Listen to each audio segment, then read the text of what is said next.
Our story begins with a young man waking up extremely startled, with no idea how he ended up in a hotel bed. He wasn't sure what had happened, but it seemed he had an intense encounter with a very beautiful woman, meaning he had actually gotten lucky, even if he didn't remember any of it. Then, he sees the name Zhao Jia on his phone, and his memories start becoming clearer. She was sending messages, confused about why he wasn't replying, and asking whether he no longer got scared when she got angry. He remembered that she had broken up with him right at the beginning of his first year in college, and he wanted to understand what was going on, since she had blocked him on the messaging app yet was talking to him in that tone, as if they were still dating. When he looked at the calendar, he was shocked by the date, and started believing he had been reborn. His name was Jiang Cheng, and he quickly remembered how she used to complain that he took too long to give her little gifts. He didn't understand, but she claimed she had found someone who truly loved her, blaming him for the embarrassment, even though she was the one who caused everything. Jiang Cheng panicked as he recalled how he used to swear he would stay by her side forever, love her, and take care of her, when in reality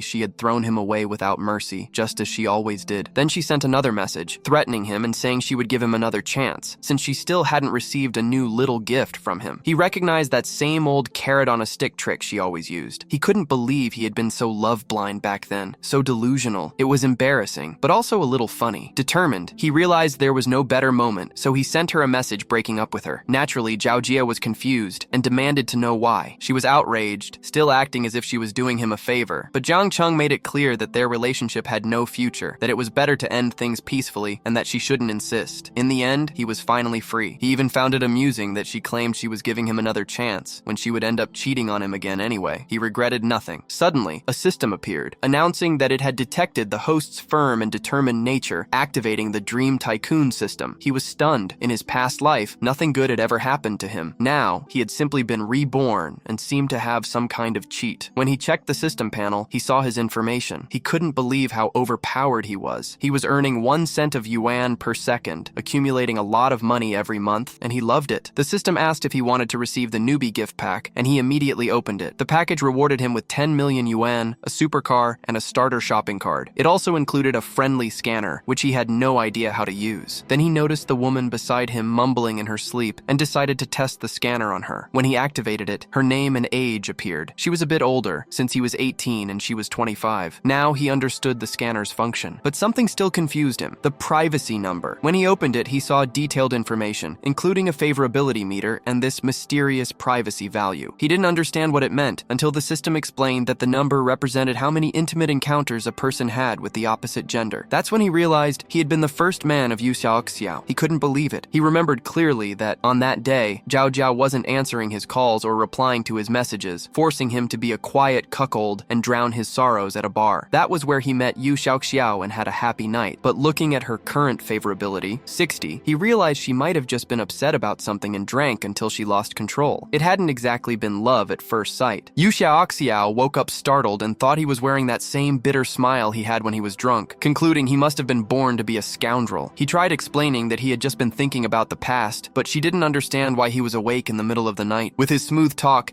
he told her he regretted not meeting her earlier. She seemed unable to resist, and the system rewarded him with 2 more gifts: the Agile Tongue skill, which enhanced every cell of his tongue, making it more flexible and powerful, and a critical purchase card for another supercar. Jiang Cheng didn't expect things to work like that, and he immediately activated the skill to test it on her. She instantly felt that his kiss was far better than before. Then the scene shifted suddenly. The next day, he woke up, looked to the side, and saw a pile of money on the bed. It seemed that Yu Xiaoxiao thought he was a gigolo and believed she had been generous. He found her interesting. It was her first time dancing tango with someone. She enjoyed it and even paid him. For him, it was a great deal and he would gladly do it again, but unfortunately he couldn't get her contact information. He thought about the critical card. He didn't know whether spending money would activate a critical hit, multiplying the value or giving experience. The system explained that the critical shopping card provided a chance to receive money multipliers on purchases, multiplying the amount up to 10 times as long as it remained within the card's limit. So he decided to use the 5 beginner critical cards, accumulate a lot of money, and then buy an even more expensive supercar to get a bigger refund. Since he had been reborn with a system that made everything easier, he was determined to become a world-famous tycoon and create a legendary story. At that point in time, the major tech giants had not yet emerged, so he just needed to gather enough capital to buy large amounts of founding shares. These future giants would be the key to achieving his ambitions. He grabbed the supercar keys he had received and unlocked the vehicle. A woman saw it and immediately asked if the car was his, as any smart woman would. He confirmed it, and she said she needed a ride because a pipe had burst in her home. Using the friendly scanner, he saw her name was Chen Liki, and her favorability was 90. He was shocked, since they had just met. Even so, he simply walked to the car and ignored her. After getting inside, he used an old excuse, as any wise man would. He said he thought she was too full of holes, and he wasn't the public works department. Then he drove off quickly. She was stunned that he somehow knew about her poorly maintained asphalt. Upset, she started walking. An old man passing by overheard she had plumbing problems and offered to help, saying he was a plumber, but she completely misunderstood and thought the old man was being disgusting. He didn't understand why, insisting that if he couldn't fix it, he wouldn't charge anything, but she kept mistreating him in front of everyone. In the end, people started laughing at him, and he still didn't understand until another, wiser man explained that the pipe she wanted was a different one. The old man was shocked by the state of the younger generation, and she stomped her foot indignantly. Chen Liki felt like she was having terrible luck. Then the scene shifted to a well-dressed man and woman welcoming Jiang Cheng. They were real estate agents. The man was surprised to see someone so young and assumed it would be a waste of time to attend to him, so he decided to leave him to his colleague, Xia, who was still a trainee. She couldn't believe he left her alone, but he whispered that she had trained enough and that if she followed the protocol, everything would be fine. So Xia attended to Jiang Cheng, a bit nervous. He only wanted her to help him choose a suitable house, and she asked if he had any preferences. Meanwhile, the other agent thought she should be smart enough not to waste time on a client who wouldn't buy anything. The girl showed him a few models on her tablet, but they were the cheapest properties. Since Jiang Cheng was loaded, he told her to skip the cheap ones and show the most expensive options. Sweating nervously, Xia started looking for exactly what he asked. After a few minutes, she realized she had forgotten to ask about his preferred location. He said he wanted properties that were easy to rent and fully furnished. Jiang Cheng also noticed she was quite inexperienced, and talking to her was a bit difficult, but at least she wasn't trying to push anything on him using aggressive sales tactics, so he decided to scan her. She was only 1 year older, had 50 favorability, and 0 privacy. Finally, Xia showed a few options and asked what he thought. She explained that the properties were near commercial areas, with modern and popular decor. The prices ranged from 800,000 to over 1 million. Jiang Cheng's beginner critical purchase card had a limit of 1 million, and he couldn't go over that. Worried, Xia said she could look for other options, but he decided it wasn't worth choosing the 800,000 ones. It was better to pick the 1 million ones, because if the critical activated, he would profit much more. So he asked whether Xia could negotiate the prices over 1 million, because he wanted to buy 5 units. She said she could try. Then he revealed that if they were all lowered to 1 million each, he would pay in full. Xia was stunned. He also asked her to manage the future rentals if the deal went through. She got excited, since she would earn commission from both the sale and the management, and promised she would get the price he asked for. Outside, the other broker, a complete fool, overheard everything and couldn't believe Jiang Cheng really intended to buy 5 properties up front. He realized he had judged a book by its cover and was left looking like an idiot. The scene switched to the branch manager. He brought the contract to finalize the negotiation Xia had arranged. The real estate company's fee was 1%.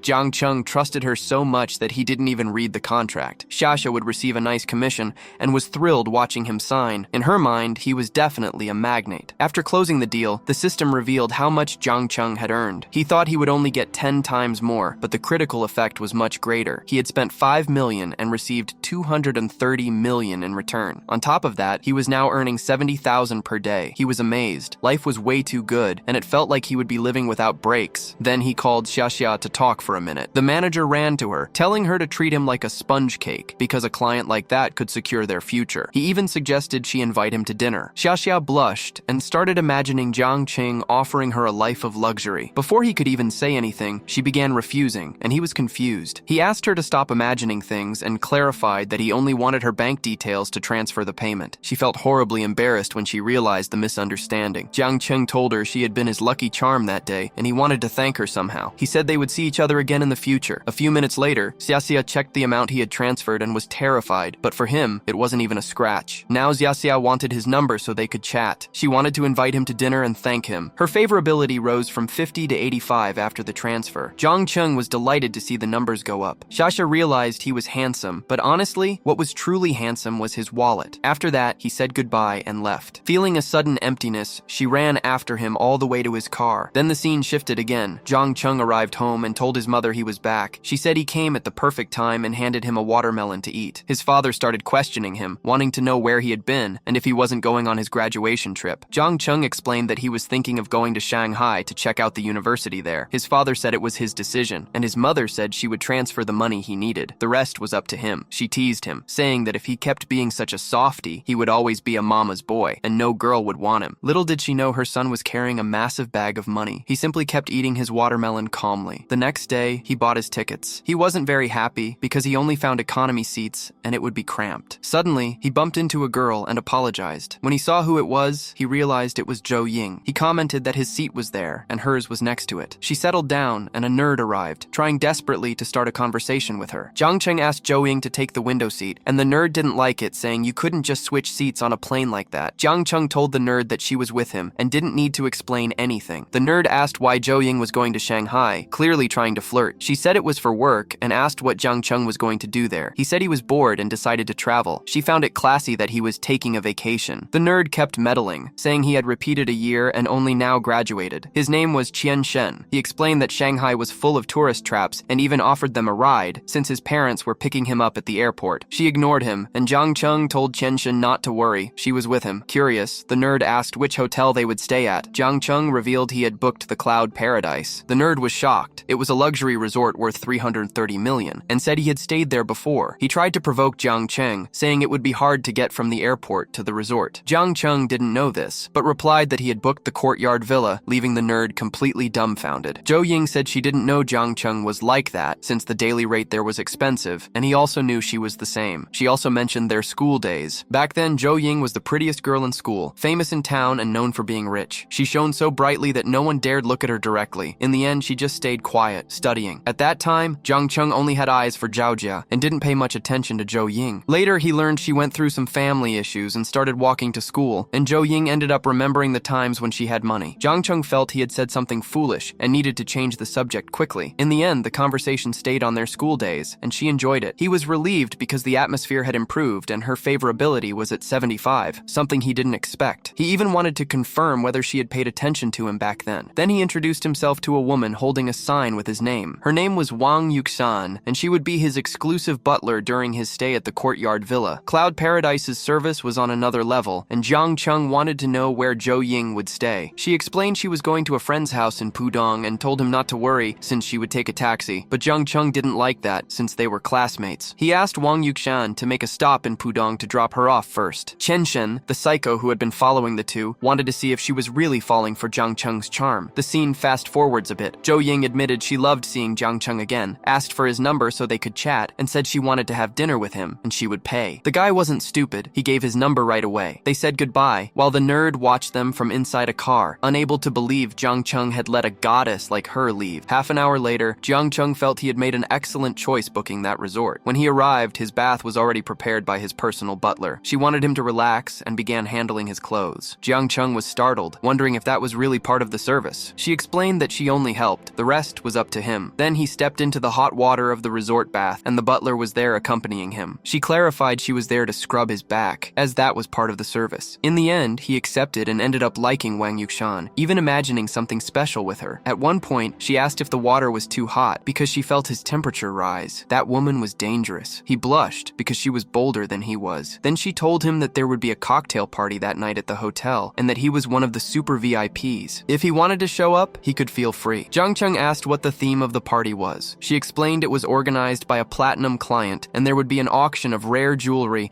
with no dress code required. The scene instantly shifted to the event, where the butler introduced Jiang Cheng to one of her colleagues. She excused herself, and Jiang Cheng saw that the auction had already begun. He was excited. They were auctioning a Patek Philippe watch with an opening bid of 15 million. Jiang Cheng believed that watch could easily exceed 25 million in 5 years. He quickly placed his bid number 35, offering 15.5 million. As others raised their bids, he did too, until it reached 18 million. Obviously, he drew attention from everyone around. Some people thought he was crazy. In the end, the item was sold to Jiang Cheng, and soon two guys approached to introduce themselves, Wang Zheng and Qin Fen. Both were spoiled rich kids from Shanghai's elite, especially Qin Fen, who ranked first among the city's wealthiest playboys. Jiang Cheng wanted to know what that playboy was doing there. Qin Fen explained that the person with number 8, who had been bidding against Jiang Cheng, was actually bidding on his behalf. Then he asked whether Jiang Cheng liked luxury watches. Jiang Cheng explained that he wasn't a collector and had never bought any before. He was just trying something new. Qin Fen found that amusing. Jiang had just spent 18 million on his very first purchase. He also asked if Jiang was from the city, since he had never seen him before. Jiang replied that he had arrived in Shanghai only a few hours earlier and was there to attend university, which surprised Qin Fen. A teenager spending that much money. So Qin Fen invited Jiang Cheng to hang out sometime, and Jiang accepted. After all, he needed to build connections. After the two left, Jiang checked his system balance and knew this was only the beginning. As he went upstairs, he ran into Yu Xiaoxiao. She didn't even remember his name, but remembered hooking up with him the night before. He said she was beautiful and rich, but Yu Xiaoxiao explained that because he looked like an 18-year-old student, she assumed he was broke and needed help. She had no idea he was loaded. Jiang Cheng became interested again, and the auction was ending. He asked if she wanted to go to the mansion he had rented. She was also in the mood and already tipsy, which made things easier. Then suddenly, a guy with metaphorical horns showed up. Yu Xiaoxiao's ex-fiancé, who demanded she stop whatever she was doing right away, trying to understand the situation. The cuckold's name was Zhang Yu, and she made it clear that what she did wasn't any of his business. But he kept insisting they were still engaged and claimed he didn't accept the breakup. She didn't want to marry him because he had cheated on her with her best friend. Still, Zhang Yu argued that it didn't matter. They had already held the engagement ceremony, so they were getting married no matter what. She said he disgusted her and insinuated that he clung to her, just so he could later use it as an excuse to hook up with girls and boys. A real razor blade, cutting both ways. The system then presented two options to Jiang Cheng. First, walk away peacefully and get a Teenage Mutant Ninja Turtle cosplay and 250 yuan. Second, slap Zhang Yu twice and earn triple physical attributes plus a bad luck card. Jiang thought the system was messing with him by offering a turtle costume and wondered whether the boosted attributes included tango dancing skills. Then the system clarified. Triple attributes meant strength, speed, endurance, vision, hearing, recovery, and durability. Jiang Cheng couldn't waste time. He accidentally said some parts out loud, the girl didn't understand any of it, and then slapped Zhang Yu. Since Yu Xiaoxiao hated indecisive bisexuals who went both ways, she loved that Jiang slapped him to fix her ex-fiancé. Jiang quickly knocked Zhang Yu down, and just as he was about to kick him, the security guards arrived, but they didn't do anything to Jiang Cheng, which infuriated Zhang Yu. He demanded they call the police, and since no one did, he said he would call himself and report everyone, including the guards, to get them fired. Yu Xiaoxiao reassured Jiang that if he called, she would contradict everything he said, and the police would side with her. Jiang could hardly believe what was happening. Zhang Yu insisted he would obtain all the recordings from the huge hotel and make everyone pay dearly. Suddenly, they heard a scream for help. Another furious cuckold appeared, holding a knife, trying to kill a terrified man. He was enraged because his wife was cheating on him, and the hotel staff had refused to let him in, citing customer privacy. In the end, the hotel employee was the one about to get stabbed. People began running when they saw the armed man. He demanded they bring him the cheating couple, or he would kill everyone there. As chaos spread, the system once again gave Jiang Cheng two options. First, flee with Yu Xiaoxiao and earn 300 yuan. Second, confront the raging cuckold like an enraged bull and earn more beauty points plus unlock the divine massage technique. He wasn't thrilled, since saving Zhang Yu was the last thing he wanted. After all, the horned man wanted to cut down everyone, one cuckold cutting another. Jiang Cheng, however, was too wise and focused on the massage technique. He remembered the bonus card and thought it could be useful, so he quickly activated triple boost and was surprised by the immediate changes. He then rushed at the man and smashed his hand into the cuckold's face. Yu Xiaoxiao immediately realized Jiang Cheng wasn't just a little strong, he was practically Ryu. Zhang Yu was completely stunned. Soon, everyone admired Jiang Cheng for defeating the two men so effortlessly, and the women found him extremely handsome. Before long, the police arrived and arrested the criminal, and a police officer even thanked Jiang for helping. But Zhang Yu showed up again, trying to report Jiang Cheng, accusing him of being violent. The officer asked if it was true, but Yu Xiaoxiao stepped in and explained that Zhang Yu was manipulating her to force a marriage. Jiang Cheng noticed her affection toward him had reached 90. He tried to reassure her and promised he wouldn't let Zhang Yu bother her again. The officer thought everything could be resolved peacefully. Zhang Yu was furious and demanded they show him the security footage. Jiang Cheng figured he could do something about that and quickly used the bad luck card on him. Suddenly, Zhang Yu's phone rang, a bank employee informing him of a 200,000 yuan withdrawal. He panicked, insisting it wasn't him and begging them to freeze his account. And it didn't stop there. A car crashed into a nearby tree, the tree fell, and completely destroyed his vehicle. Desperate, Zhang Yu ran off to check what happened. The officer tried to talk to him, but the guy didn't want to hear anything. He only wanted to fix his own problems. Jiang Cheng then left with Yu Xiaoxiao, who wanted to know if he was okay, if he was hurt. Jiang said he would never let her ex-fiancé harm her, and she asked if he really didn't mind that she had been engaged before. He admitted he was surprised, but he didn't care, and he never imagined her fiancé would be like that. She explained that it had been an arranged marriage, and that her grandfather, who was very ill, insisted on it. Jiang Cheng only wanted her to relax and enjoy the moment. She was surprised to see he genuinely didn't mind continuing to get involved with her despite everything. In the end, he reassured her that everything was fine and promised to take care of her. The scene then shifted to the next next morning. Two cleaners were tidying up the room and commenting that young people had too much energy, since the two had trashed the entire room. The older woman lamented that her husband no longer had the stamina to make her arrive at work feeling light, and the two cleaners noticed, judging by the sheets, that there had been plenty of fun, even feeling a bit jealous. The scene changed again to Jiang Cheng and Yu Xiaoxiao sitting at the table having breakfast. He saw a guy on social media posting the gift he got from his mother, a watch, so he asked Xiaoxiao to let him take a picture of her legs to post as if it were an 18th birthday gift. She asked if it was his birthday, and he explained no, but since everyone was posting their 18-year-old gifts, he wanted to post something too. She agreed and made several leg poses for him to photograph. Jiang Cheng just wanted to enjoy life at that moment. He posted the photos, and a bunch of guys became jealous of him, thinking their own gifts were worthless. Some practically cried in the shower because of it. The scene shifts to Jiang Cheng in a car dealership. A saleswoman offers to assist him, and he follows her. At the same place, there was also a chubby old man with a red-haired girl. He was there to buy the car she liked, but the girl felt embarrassed and thought her opinion didn't matter much. The old man insisted that it did, because once filming started, he would be picking her up every day. The redhead, however, said he didn't need to worry about that. She just wanted the leading role. Jiang Cheng watched from afar until he recognized the girl. It was Su Wan, and he already knew she would become one of China's greatest actresses in 4 years. The chubby man kept pressuring her to make a decision, but Su Wan repeated that she wouldn't give in. He started getting angry and reminded her that she was only a newcomer and shouldn't think too highly of herself. If she didn't accompany him, she could forget about the investment, thinking that would be enough to buy her silence. But Su Wan knew her worth and made it clear her answer was still no. She wasn't going to give in, and he could do whatever he wanted. The system notified Jiang Cheng that a special mission had been activated. Help Su Wan get out of that situation and convince her to sign a contract. The reward would come after completing the mission. Jiang Cheng began planning his next move. He asked the saleswoman if it was true that certain requirements were needed to buy a LaFerrari. She confirmed he would need to pass a wealth assessment, and since he wanted the limited edition model, he would need to own at least 5 cars from the brand. He then understood he couldn't buy that specific car. The saleswoman explained that if he was really determined, it wasn't impossible. The waiting list was long, and some orders weren't delivered on time, allowing other buyers to take the slot, though at a higher price. Jiang Cheng said he was willing to pay the full amount right away, which shocked her. The old man, overhearing the conversation, wanted to know where Jiang Cheng had come from. Su Wan was surprised because old man Huang would think 1,000 times before buying a 3 million yuan car, while Jiang Cheng wanted to buy one up front. The saleswoman explained that with customizations, the car would cost between 40 and 50 million, still acceptable for Jiang Cheng. She asked him to wait while she called the supervisor. When the supervisor arrived, it turned out to be Qin Fen himself, who hadn't expected to find Jiang Cheng there. Jiang explained that he had just arrived in the city and had no car, so he decided to buy one immediately. Qin Fen thought it was an elegantly provocative move. An employee asked if Qin Fen knew Jiang Cheng, and he confirmed, even adding that Jiang had bought an 18 million yuan watch at the auction the night before. He told the employee, named Wang, that this sale would be excellent. Wang saw Jiang Cheng's watch and concluded he was insanely rich. The saleswoman thanked him for choosing the brand and said the wealth assessment was just a formality, assuring him she would prepare the paperwork right away. Seeing all this, Su Wan thought Jiang Cheng was the richest heir she had ever seen, imagining his net worth easily surpassed 100 million, if not far more. Huang didn't like how she kept watching Jiang Cheng buy a new car and tried to get her to drink with him, but she refused, saying she had an important meeting at the company. Eventually, Huang lost his temper and decided to leave, tired of being treated that way. Su Wan thought he was crossing the line. Then Jiang Cheng called out to her and got straight to the point, explaining he heard her negotiation with the investor had failed and that he was willing to invest. She could hardly believe it, but she knew Jiang Cheng was far more influential than old Huang. The problem was that since the old man had backed out, she didn't know how to justify it to the company and feared being completely sidelined. Jiang Cheng told her to leave that matter for the next day because his schedule was full. That was fine with her. She would wait for his message. She asked for his number, and he quickly saved hers. After that, Jiang Cheng asked what the shortest delivery time for the car was, and they told him it would take a year. Obviously, that was too long. So Qin Feng informed him that in 2 days there would be an auto show at the Bund, with brands like Lamborghini and Porsche, where Jiang Cheng could pick a car and drive it home immediately. Qin Feng invited him, and he accepted. The scene shifts to the Renhe restaurant, where Yu Xiaoxiao calls out to him as soon as he arrives. She looked stunning, and wanted him to try the crab roe rice, the house specialty. She showed him other dishes, and in the end, he admitted he only wanted her. But she said she needed a little rest because he was an intense man. He joked that he would think about her case and asked her to come up with a nickname for him. She called him Little Hubby, and he liked liked it, letting her rest a bit more. He asked if she knew Su-won, and Yu Xiao confirmed it. She explained that Su-won was one of their company's artists. She became worried, thinking he might be interested in the actress. He clarified that it wasn't like that. He had just run into her by chance and wanted to know what Yu Xiao thought of her potential. Yu Xiao said Su-won was very talented, but the company neglected her. In the end, she said she could help Jiang Cheng if he was truly interested in the actress, and that he could look for her anytime. She wouldn't complain. Jiang Cheng said that since she was his woman, he would take good care of her